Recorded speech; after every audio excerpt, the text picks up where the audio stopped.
Sénégalais a fait du sale à une Marocaine sexuellement parlant pendant 3 jours et ensuite l'a mise enceinte et jetée comme une malpropre. Voici leur histoire. Écoutez attentivement. Peut-être qu'il fait partie de votre famille. Likez, republiez et partagez à tous les Sénégalais et Sénégalaises que vous connaissez. Elle m'a dit: bonjour Drissa, je m'appelle Ouafa, de nationalité marocaine. Je suis à la recherche du papa de mon enfant de nationalité sénégalaise, du nom de Omar. C'est ce qu'il m'a dit, mais sur son compte Facebook, il s'appelle Cheikh Tube. Voici notre histoire. On s'est rencontrés en Turquie. Il était venu me draguer en me disant qu'il voulait que je sois la femme de sa vie, qu'il voulait me marier et que je sois la mère de ses enfants. Moi, je n'étais pas intéressé. Je lui ai fait savoir que je préfère qu'on reste amis. On s'est revus une deuxième fois. Il m'a très bien traité, très respectueux et généreux. Après, le propriétaire de ma maison où j'habitais m'a jeté dehors. Je n'avais rien, ni argent, ni foyer. Je lui ai demandé de m'aider à trouver une solution pour en sortir de cette impasse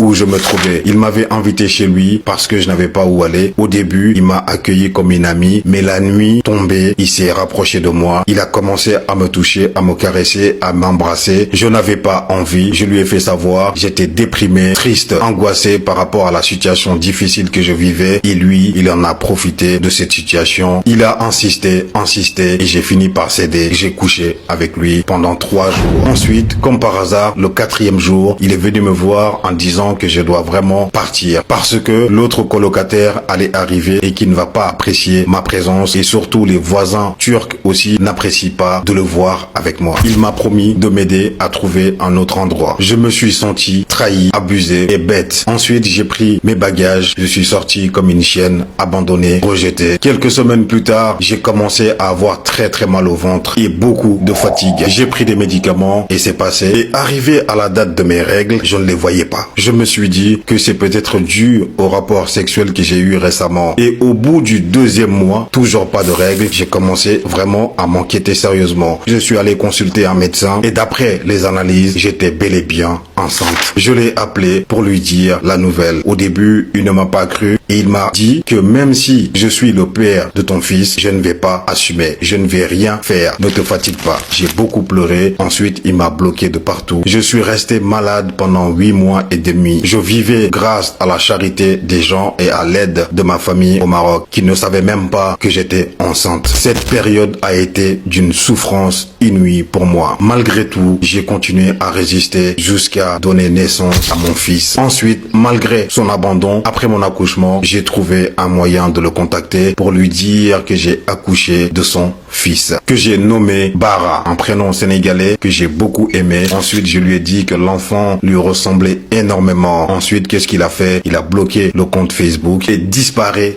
totalement. C'était en 2022 précisément. Donc notre enfant a 2 ans aujourd'hui et j'aimerais qu'il puisse grandir en connaissant sa famille paternelle, en connaissant ses origines sénégalaises. S'il vous plaît, Drissa et tes abonnés sénégalais, aidez-moi à retrouver Omar, le père de mon fils. Fin de citation. Donc les gars du Sénégal, vous avez entendu, s'il vous plaît, les Sénégalais n'ont pas l'habitude de fuir leur sang. On n'a pas l'habitude de fuir le sang. C'est tellement précieux pour nous. S'il vous plaît, aidez-nous à relayer cette histoire au maximum dans notre magnifique pays afin que la famille Tchoub tombe sur cette vidéo et qu'ils puissent aller chercher leur enfant au Maroc.